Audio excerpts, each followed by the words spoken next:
Kemudian ini nanti saya ingin mengajukan beberapa pertanyaan. Satu yaitu, insya Allah dengan senang hati saya akan membantu Bunda untuk melaksanakan juga hubungan dengan calon Bunda. Kalau saya pribadi masih belajar, belum bisa menjadi kakak yang baik, tapi dalam cara belajar benar. itu tapi dengan kan sudah kepala sekolah. Saya yang masih baru lah Bu, masih baru mengajar Dan nanti hanya dengan apa itu ya, permasalahan informasi yang benar, mudah-mudahan nanti ke depannya mungkin bisa menjadi pemimpin yang lebih lagi daripada kami yang sudah seperti ini. Itu harapan kami sendiri. Matur nuwun Bu. Baik, langsung mulai saja nih. Yang pertama ini bagaimana selama ini menyikapi kalau ada kasus-kasus di sekolah misalnya Bu, untuk kasusnya siswa maupun guru itu merupakan dilema etika atau merupakan bujukan moral, itu bagaimana Bu? Untuk menghadapi kasus-kasus yang bukan dengan dilema etika, baik siswa maupun bapak guru, kami dengan cara menganalisa benar atau tidak kasus tersebut. Jadi tidak begitu langsung direspon, tidak. Jadi saya analisa terlebih dahulu kebenarannya. Iya, namanya dari diri. Iya, benar atau tidaknya, sehingga supaya tidak terjadi gap. Iya, jadi nanti untuk keputusannya juga bisa. Iya, kan kadang-kadang dari siswa itu yang dinamakan informasi itu kalau salah dalam menanggapi, akhirnya timbul permasalahan yang lain. Misalnya dalam psikologian, sehingga terjadi miskomunikasi. Jadi untuk menghindari hal itu, saya sedikit dulu benar atau tidak.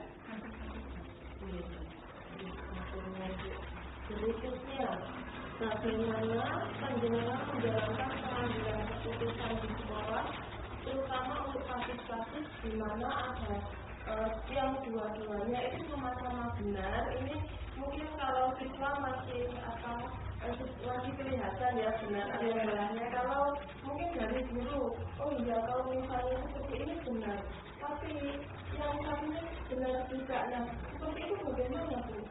Kalau kasus-kasus seperti itu, saya berpikir untuk lebih dalam lagi, mana di antara dua keputusan tersebut yang paling banyak dampak positifnya untuk diterapkan pendidikan di sekolah ini. Berarti prioritas ya, yang mana yang didahulukan. Berikutnya, langkah-langkah atau prosedur seperti apa yang biasa panjenengan lakukan selama ini? Ya, langkah-langkah untuk ada kasus seperti itu, yang pertama yaitu menganalisa kasusnya, kemudian yang kedua kita musyawarahkan kalau sudah tahu masalah kasusnya, baru nanti kita ambil keputusan. Jadi kalau tidak memutuskan ketika kemudian musyawarah. Baik, berikutnya hal-hal apa saja yang selama ini merupakan tantangan dalam sebuah kasus dilema etika seperti itu? Kesulitannya mungkin ya. Tantangan itu jelas pasti ada.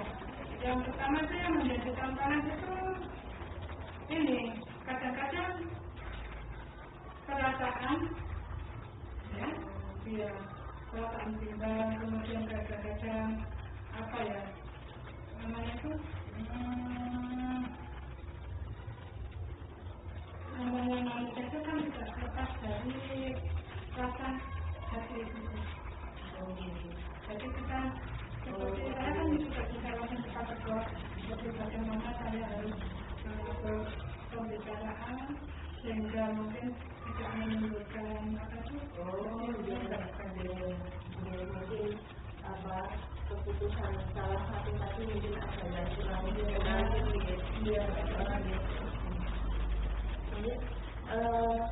berikutnya, apakah jenengan ini memiliki jadwal tertentu dalam sebuah penyelesaian kasus dilema etika? Apa langsung begitu ada peristiwa apa langsung di tempat diselesaikan saat itu juga, atau mungkin nunggu besok, dipanggil besok saja, atau bagaimana? Kalau yang berhubungan dengan siswa itu saya adakan pembinaan, misalnya lewat pada waktu upacara bendera itu bisa disampaikan secara langsung,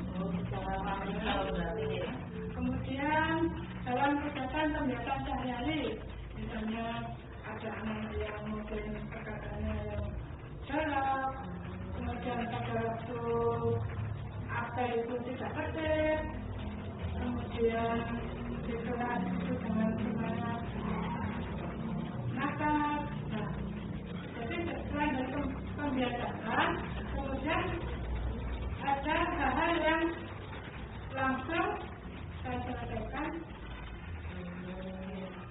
Misalnya pas ada yang langsung.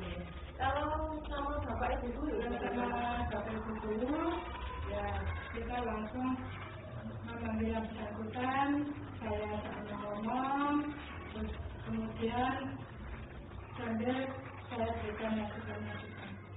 Langsung saat itu juga. Iya, jadi pada saat ada kejadian langsung diselesaikan itu kalau bapak ibu dulu. Ini berikutnya ini apakah ada seseorang atau faktor-faktor yang mempermudah atau membantu jenengan selama ini, kalau di sekolah ini misalnya ada faktor pendukungnya yang kalau ada kasus itu gampang saja langsung begini, seperti itu ada. Ya, tentu saja kalau ada kasus-kasus kan kita juga perlu bantuan dari masukan dari teman-teman itu yang memudahkan saya dalam membantu saya untuk mengambil keputusan. Jadi masih tetap harus berkolaborasi. Iya, tetap berkolaborasi. Karena apalagi kalau saya kan tempat tinggalnya dari teman-teman kan agak jauh, mungkin hal yang terjadi di luar dinas yang tahu kan bapak ibu guru dalam satu wilayah itu. Sehingga kalau ada masukan-masukan hal yang kurang baik itu sangat membantu saya. Iya, berarti setelah pulang sekolah pun bisa jadi itu ada kejadian mungkin di sekitar sini yang berpengaruh dengan pembelajaran di sekolah. Oh iya. Berikutnya ini yang pertanyaan terakhir ini, dari semua hal yang telah disampaikan, pembelajaran apa yang dapat dengan petik dari pengalaman selama ini? Mungkin ada pembelajaran yang dulunya waktu belum menjadi kepala sekolah itu masih begini, kemudian ternyata harusnya seperti ini menyelesaikannya itu. Mungkin ada ya. Tentu banyak pembelajaran yang saya petik dari pengalaman saya yang masih beberapa bulan di sini. Yang pertama, saya harus banyak belajar, ya, belajar memahami lingkungan lembaga, dan juga bagaimana karakter muridnya, selain muridnya, kemudian bapak ibu gurunya. Saya kan masih perlu belajar. Yang kedua kalinya, saya bisa belajar untuk lebih bersikap dewasa dan berlapang dada dalam menghadapi dilaksanakan kasus-kasus atau pengadilan. Iya, ini juga pada saat diangkat jadi kepala sekolah kan ya baru ya, belum pernah tahu sebelumnya. Ini Bu, materi saya rasa ini tadi sudah banyak sekali ilmu yang saya dapatkan.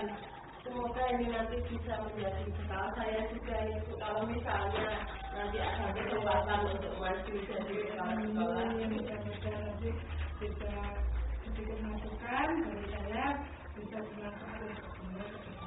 Amin. Terima kasih Bu. Saya rasa cukup sekian saja. Saya akhiri. Assalamualaikum warahmatullahi wabarakatuh. Assalamualaikum.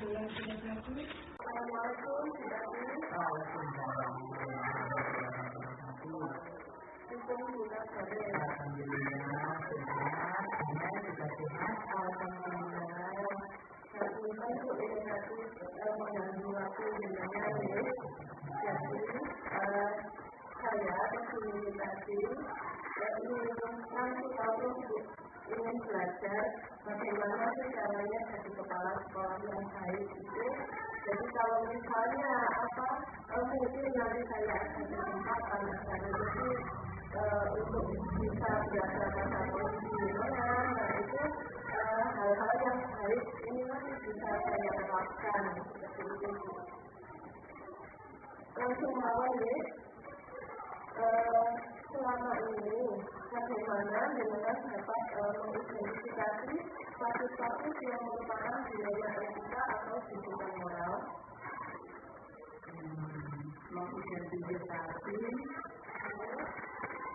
dilema biaya etika atau tuntutan moral. Apakah misalnya ada anak itu salah, apakah benar-benar salah, atau misalnya ada guru yang melakukan sesuatu ini apakah dia memang benar salah atau mungkin sebenarnya itu benar, tapi harusnya kalau menurut peraturan itu jadi salah misalnya seperti itu. Yang pertama, Bapak Ibu dulu, kalau kita jadi pimpinan atau atasan sekaligus orang tua, jadi kalau ada Bapak Ibu yang mungkin melakukan kesalahan itu di mana sih letaknya? Ada hubungannya dengan kedinasan atau tidak, atau masih ke karakter Bapak Ibu itu, tapi kita tidak boleh langsung menghakimi kami ini salah, seharusnya harus begini, tapi tidak. Kita harus menelusuri dulu apakah penyebabnya beliau ini melakukan hal seperti ini, apa yang menyebabkan beliau ini sehingga melanggar aturan atau melanggar etika beliau sebagai seorang pendidik. Jadi kita jangan langsung istilahnya menghakimi, tapi kita harus mencari permasalahannya. Mungkin kita bertanya di lingkungan terdekatnya dulu, atau mungkin kita kalau kita mengenal keluarganya, kita cari info dari keluarganya dulu. Jadi paling tidak kita ini harus menjadi seseorang yang bijaksana, ya, tegas. Bukan berarti ditakuti, tapi dipedani. Dengan kata-kata kita harus santun. Sekaligus orang tersebut adalah melakukan kesalahan, di mana setiap perkataan apa yang kita lontarkan itu kalau bisa jangan sampai menyinggung orang lain. Untuk Bapak Ibu guru, untuk peserta didik sama, kita melakukan sama. Jadi kita jangan langsung menghukum anak yang mungkin di pandangan kita melakukan kesalahan. Tapi kita harus terjun ke kelas, lalu kita kunjungi di keluarganya. Kenapa anak ini jadi mempunyai karakter atau perilaku seperti ini di sekolah? Karena kenapa? Takutnya kita ini tidak salah. Setelah memberikan hukuman, ternyata latar belakang anak itu bermacam-macam. Oh, ini penyebabnya dia di sekolah mempunyai perilaku seperti ini. Jadi kita jangan sampai salah langkah dalam memberikan hukuman kepada peserta didik. Sebetulnya bukan hukuman sih, peringatan. Kalau hukuman itu terlalu arogan, tapi peringatan. Itu yang perlu dilakukan oleh seorang pemimpin, kepala sekolah ataupun karena ya kita kita adalah sebagai pengganti orang tua bagi bapak ibu guru, juga pengganti orang tua bagi peserta didik.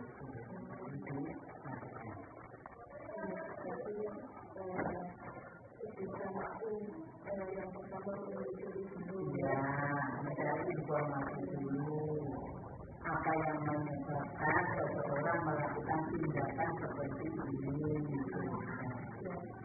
mungkin belum tentu ya. Iya, betul. Ternyata alasannya. Ya baik Bu. Berikutnya pertanyaan kedua. Bagaimana dalam menjalankan pengambilan keputusan di sekolah, terutama untuk kasus-kasus di mana ada dua kepentingan yang sama-sama benar atau sama-sama mengandung nilai kebenaran?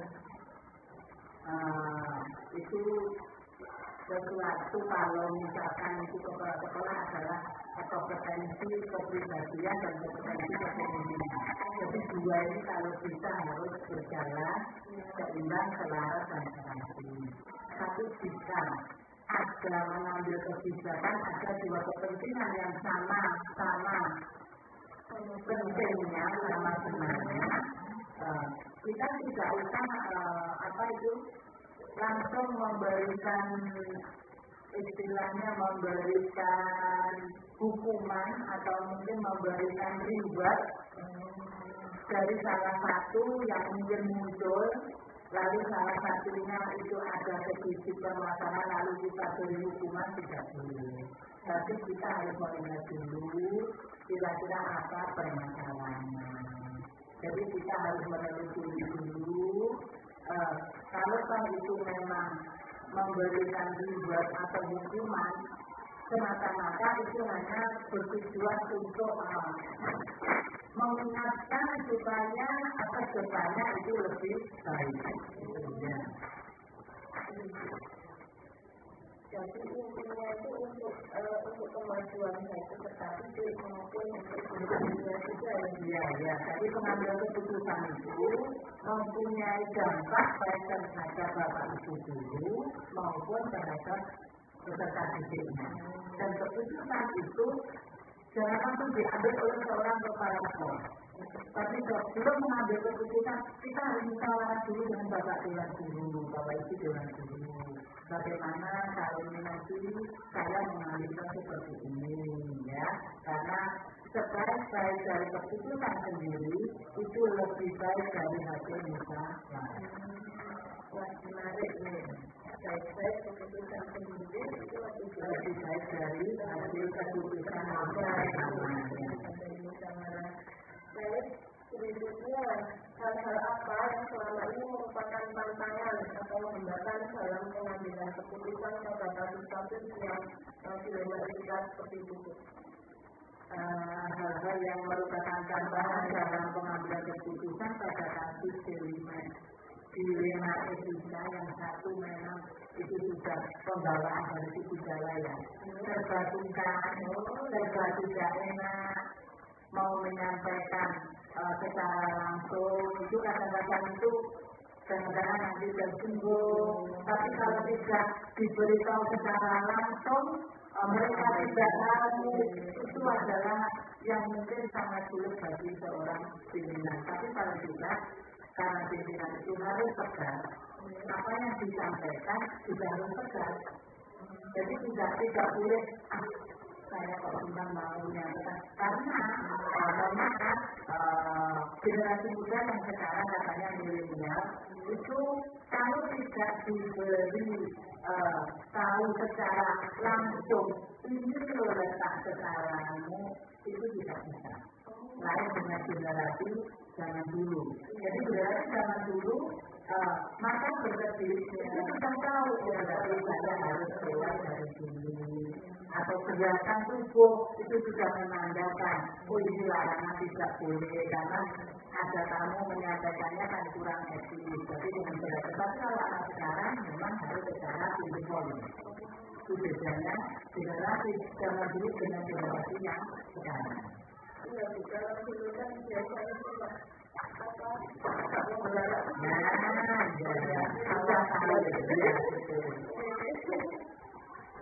Berikutnya pun, apakah jenengan itu memiliki sebuah jadwal dalam penyelesaian kasus dengan kita? Misalnya ada guru atau mungkin ada siswa yang kelihatannya itu kok seperti itu, nah apa langsung diselesaikan di tempat saat itu juga, atau mungkin kita buat jadwal dulu, besok itu bisa maka seperti ini atau bagaimana? Iya. Seharusnya harus dibuat jadwal dulu. Kalau saya jualnya bukan jadwal, tapi dari rumah kan sudah punya catatan. Saya hari ini berangkat ke sekolah. Nanti di sekolah yang akan saya kerjakan ini. Misalkan ada bapak ibu guru yang bermasalah, tidak hari, misalkan saya tidak tahu, tapi tidak hari itu juga saya tunggu waktu yang sangat baik.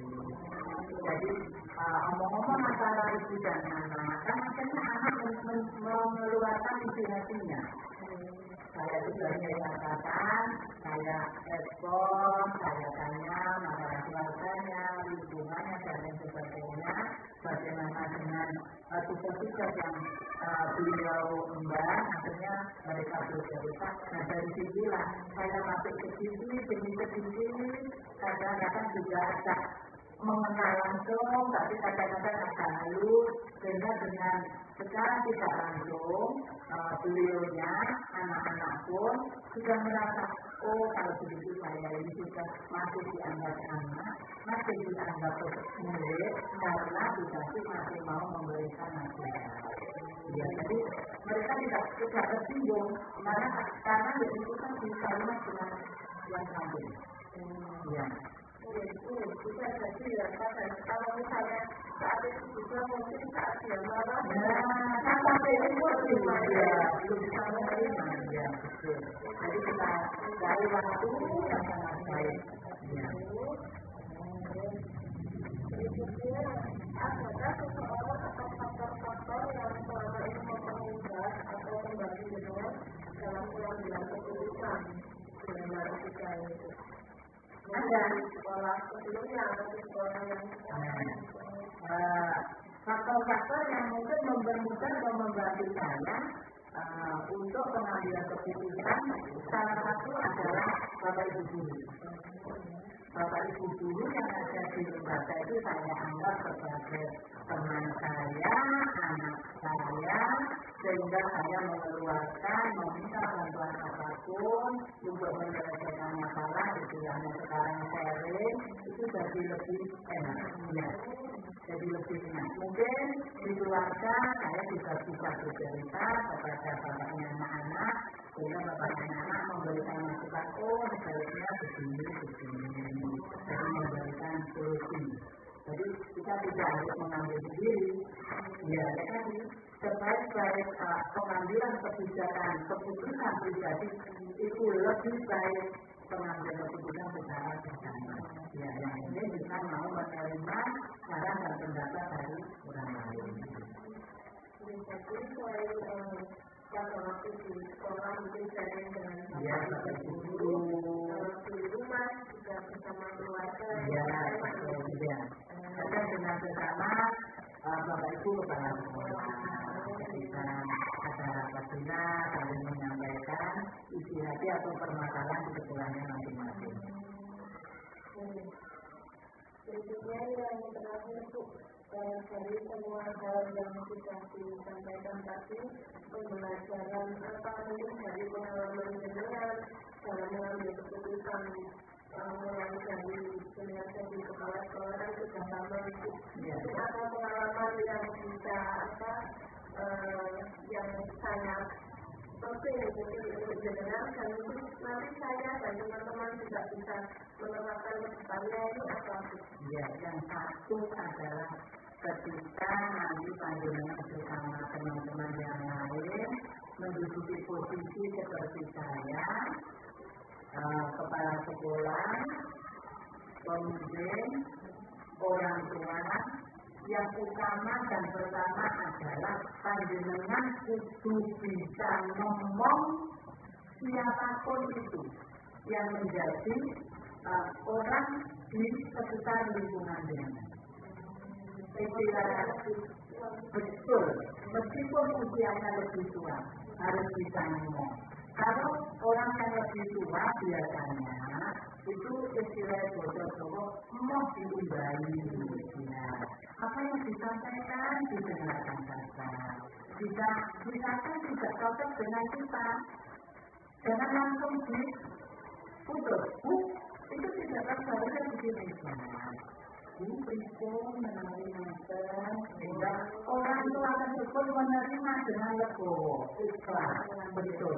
Dengan teman juga seperti itu, teman sejawat seumur, istilahnya kalau temannya misalkan menyampaikan pendapat, didengarkan dulu, kira-kira yang mungkin itu kurang begitu merujuk pada kebersamaan atau kepentingan orang banyak, ya kita sampaikan saja tapi dengan kata-kata yang sangat santun. Pokoknya segala sesuatu kita menyampaikan kepada orang lain harus satu dengan kalimat yang santun. Jangan menyinggung perasaan orang lain. Jangan suka memutus pembicaraan orang lain. Jangan pernah merasa aku ini harus pinjam diri, aku ini iso, aku ini kalau jangan pernah seperti itu. Karena ada pepatah di atas langit masih ada langit. Itu harus kita pakai pedoman. Yang satunya lagi seperti ilmu padi, semakin berhenti semakin merunduk. Kita itu jadi orang lebih bagus, merendah daripada menyombongkan diri.